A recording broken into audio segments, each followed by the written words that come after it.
Great, thank you. It's lovely to be here. I have to say that you might think it's not so great since it's raining outside, but having come all the way from Toronto, I can assure you it's absolutely wonderful to be so warm. So I thank you for that. I'm very briefly going to talk about a little bit about digital humanities more generally, but I'm going to actually come in the end to an archaeological example to draw my point because it's an example that's near and dear to my heart. First, I'm going to start off to say that tomorrow, I hope that you're going to pause for 1 minute during the day to remember Jean-Claude Gardin, who died a year ago tomorrow, and who is going to be central in the end of my talk. Many of the ideas that he talked about, very few people actually understood at the time he was expressing them, and they really are, as digital humanities move forward, they're really going to be central to our future.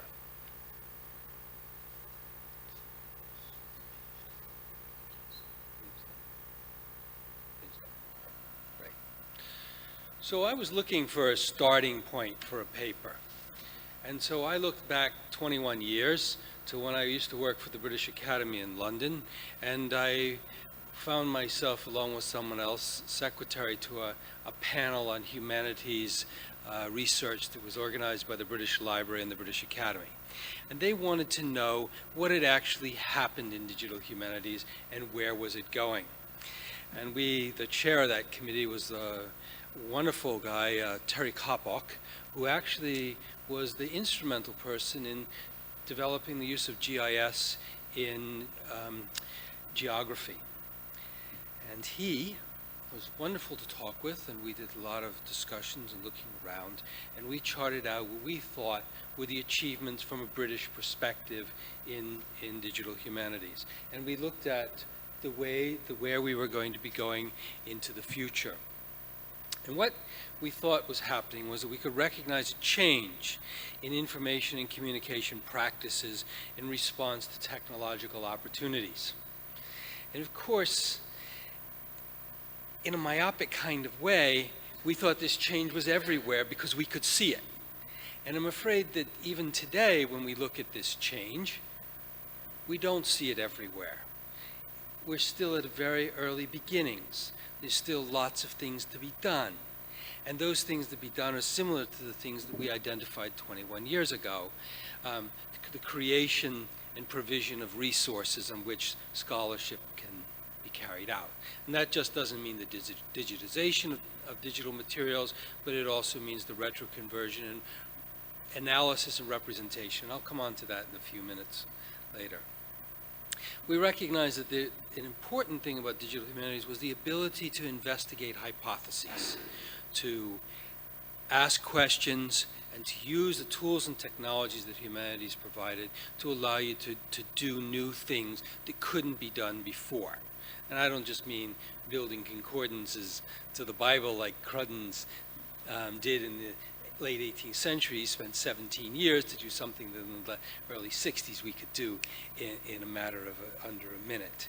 But I mean asking questions that require large data sets that we make semantically interoperable and allow us to say new things that otherwise couldn't be said.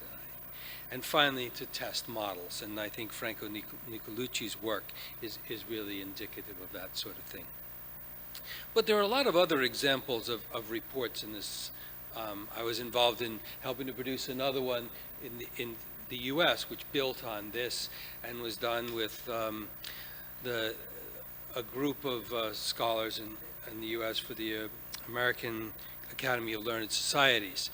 And basically, we came to similar kinds of conclusions looking at the evidence of projects that had happened there. One of the most exciting projects that I know of in this area, and I suspect that Daria owes a tremendous amount to it, and if it doesn't, it might want to look back and see whether it can accumulate this stuff, is the work that was done by the Methods Network that was funded in the UK, which looked very extensively at the ways new technologies were reshaping the way scholarship could be done. And they brought together experts from a wide range of disciplines to look at the possibilities, to report on work that had been done, and to chart directions for the future. And I had great privilege with Susan Hockey, who's one of the giants of digital humanities,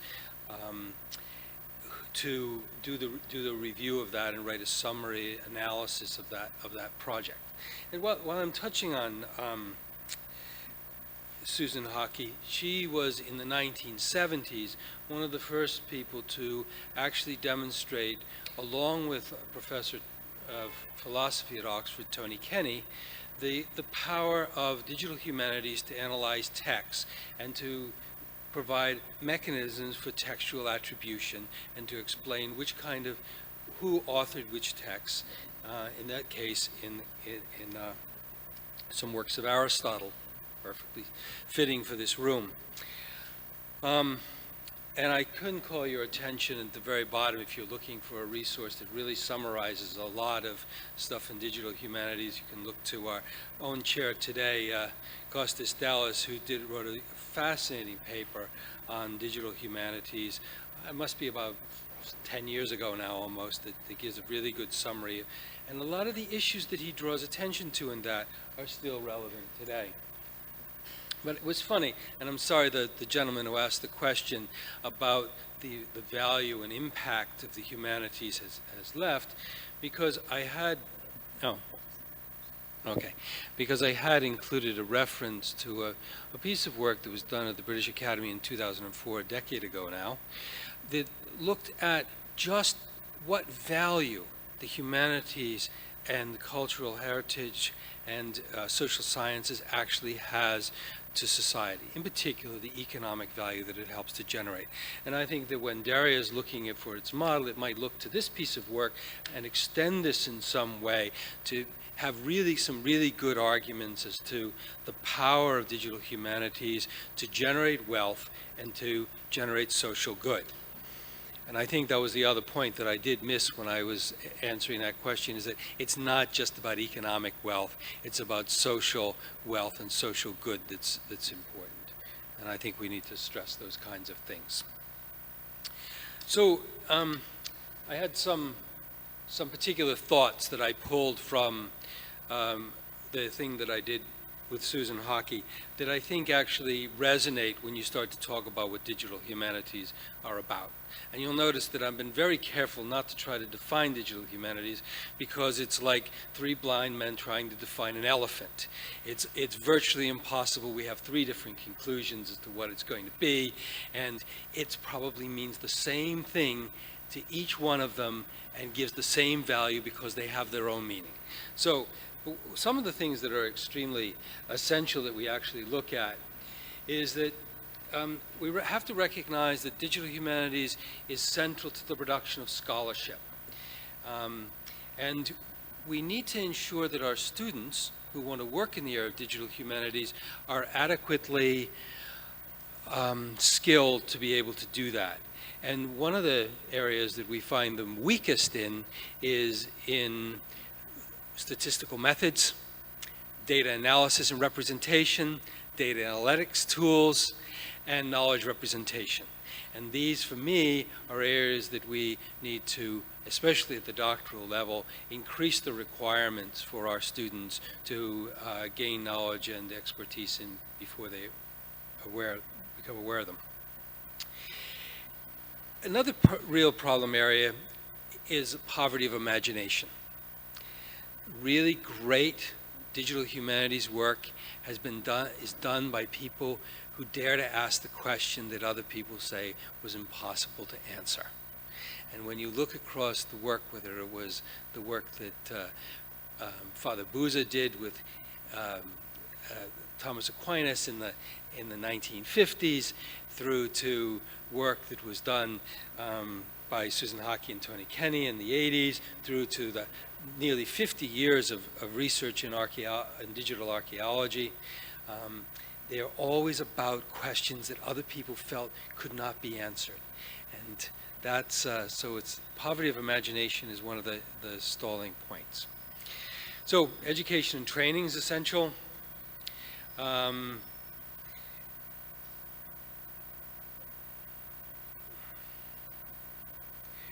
I think one thing that we need to really avoid is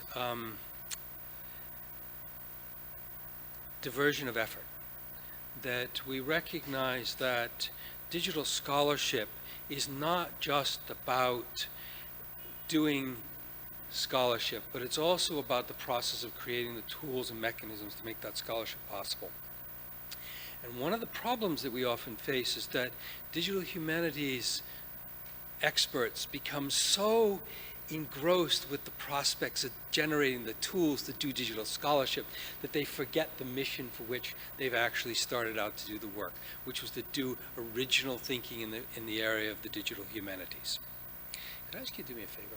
Would you actually just make that the size of the screen itself? I know what the next slide is.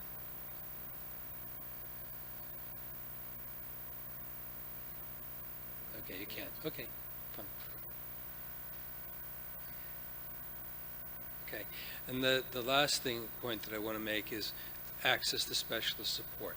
Now, the 21 years on since we did this piece of work, there's still a dearth of support for scholars who want to do work in the digital humanities.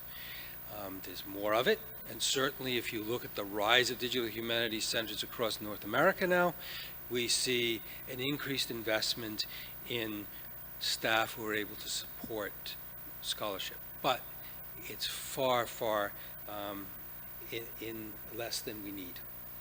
But at the same time, I would actually say that for all the buzz, for all the talk about digital humanities, for the more than nearly 60 years of work in digital humanities, its actual impact on scholarship has been quite limited.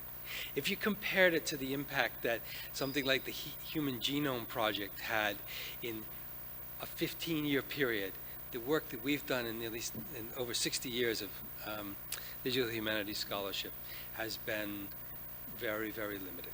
And I believe that actually has to do with the fact that our younger scholars have not been educated in ways that support them to do digitally driven scholarship. But it's also somewhat to do with the breadth of scholarship. And leading work has been done, and it always seems to be the focus of attention. Literary and linguistic studies tends to be a big thing. Historical studies was in the 80s extremely popular, although there was plenty of work going back, like David Herlihy back into the late 60s, early 70s in that. Archaeology has a long and venerable career, and philosophy and language studies. In fact, the most fascinating book on the philosophy of information, which in itself touches on digital humanities, is produced by a philosopher. So, as I said, there are a lot of challenges that remain: training and support, project management and collaboration. Those three blind men looking at the elephant eventually figure out that it is an elephant and can describe it effectively once they learn how to collaborate. And when we look at the really great projects in the digital humanities, and I'm going to pick up 4 Greek ones in a moment, when you look at the really great projects in the humanities, they ultimately depend very heavily on a collaboration as their focus. We need research infrastructure, and that's going to be one of the things that Daria is going to be instrumental in helping to deliver. And that's just not just tools and preservation services, but it's these wealth of registries that Franco Nicolucci was talking about earlier. Standards. Yep, he pointed to 10 different standards for representation of archaeological information. Well, I don't think the problem is the differences in standards. It's how do we create the semantic mechanisms to make those standards interoperable. There are always going to be different standards, and all the attempts to impose a single standard on an approach to research inevitably fails. And if you think for a moment just to the different standards that exist for citations, for how you do citations in publication, you can see that once we think we've arrived at one, many, many more arise. Intellectual property rights is another very important issue. But for me, one of the most important ones is actually the information resources from which we can actually construct scholarship. So what do? We go out there and we discover data, and we select it. We interpret it. We find a way to represent it. We then analyze it. We create some new knowledge. We want to represent that knowledge, and we publish it in articles because we think that'll make it useful. I actually think what we really want to be thinking about is how we're going to make that knowledge functional. And that's what the last 5 or so minutes are going to be about.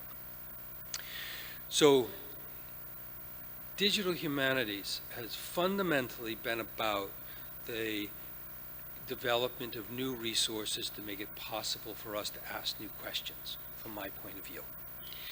And if we're really going to have a long-term impact as scholars, what we need to do is ensure that the materials that we actually use to do our scholarship are available to other scholars to do other kinds of scholarship. Much the same way that you can do other science in the sciences, because you construct your work in ways that allow other people to see your methods and allow other researchers to use your metadata to create use your data to create meta-analyses. And I think that this is there's one other very important point that comes out, that and it's that very often the way we present the results of digital humanities scholarship, we point to either we describe me and my database, or me and my digital resource, or we merely describe the results of the analyses. We don't actually talk about the tools that we used in ways that allow others to actually see the methods and understand the process. So if you looked at a scientific paper that starts out with a discussion of previous work, discussion of methods, discussion of your objectives, and then the work that you did, and then the conclusions and next steps, we don't actually do that in our papers as readily. And if we really want others to be able to understand and adopt our methods, we need to do those sorts of things. I'm going to skip a couple of slides so there are a lot of really great examples of work in the digital humanities, and I picked, because I was coming to Greece, I picked a few that relate in some way to Greece. And I picked them because they're fundamental as mechanisms for making scholarship possible. I picked the first one because it was in use more than 20 years ago, and because about it, Robert Connor said in 1991, he said, I know that all my colleagues are using the thesaurus lingua graecae, but none of them are citing it in their papers. So it appears that digital humanities is having no impact on the discipline. And this is a general problem, that we go and we use these tools, whether it's the prosopography of the Byzantine Empire, or whether it's the lexicon of Greek personal names. We find the particular data piece that we want.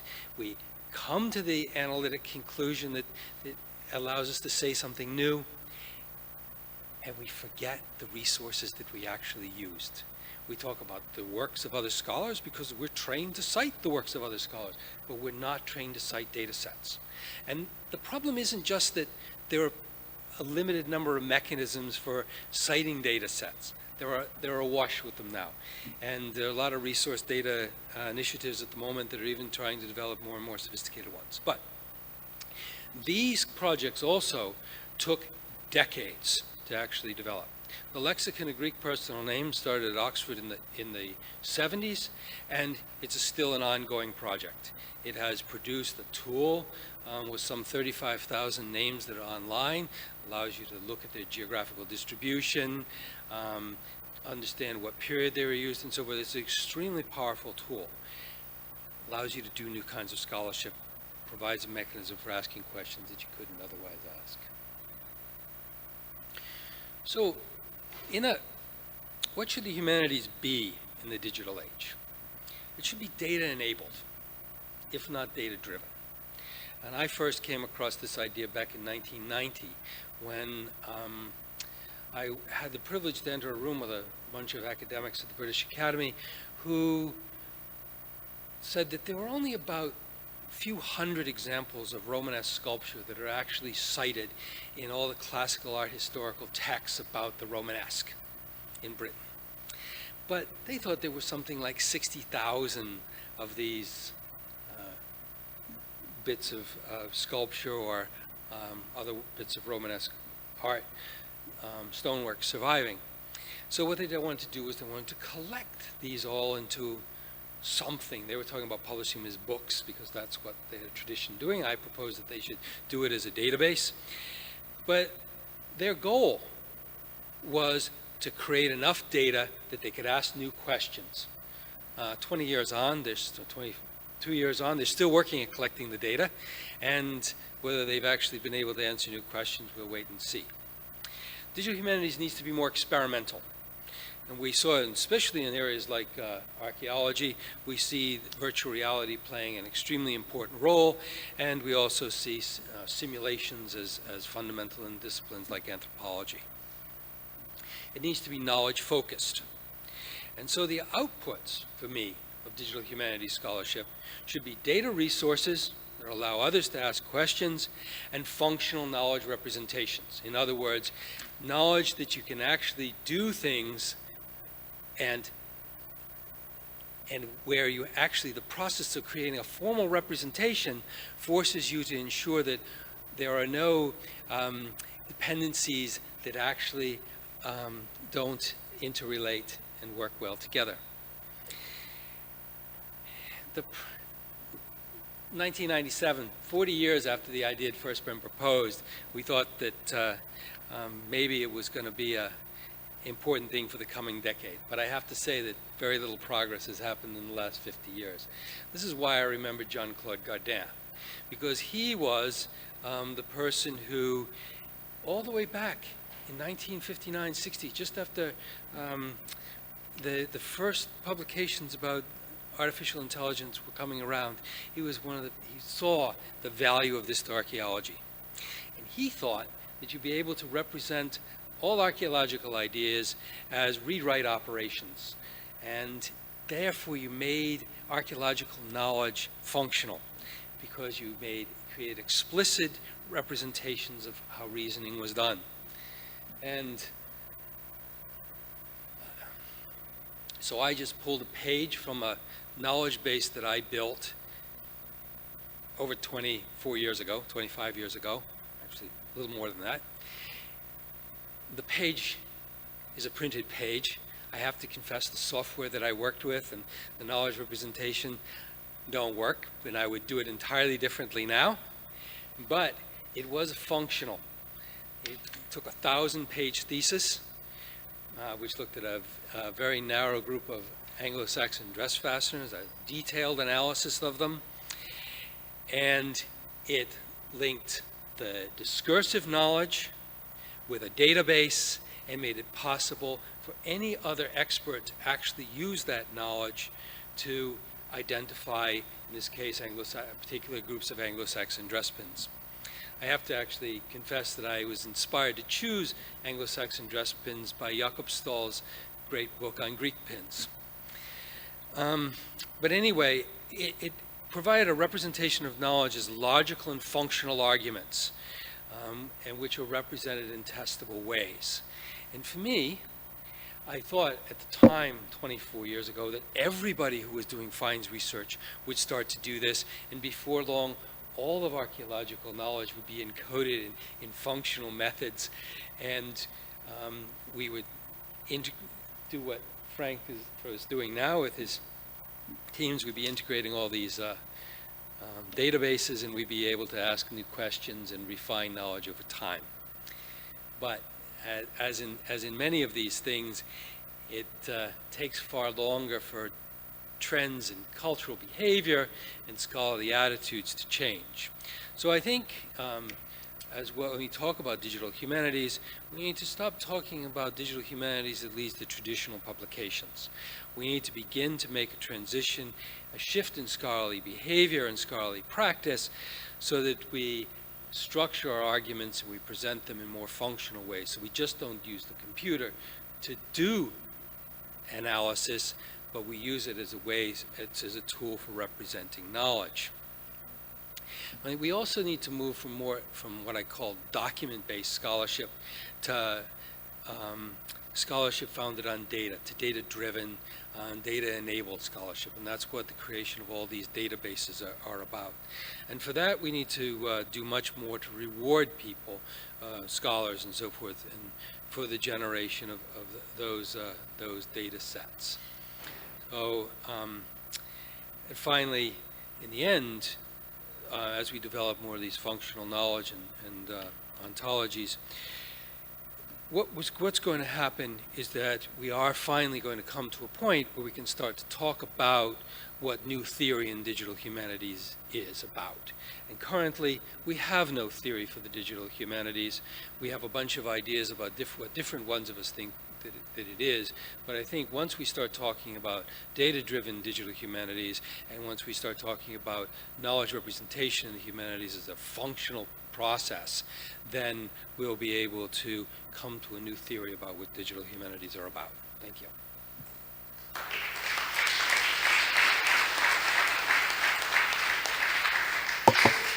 Thank you, Seamus. Thank you. So, and I'm really glad that you dwelt on archaeology, because it's something that links us as well.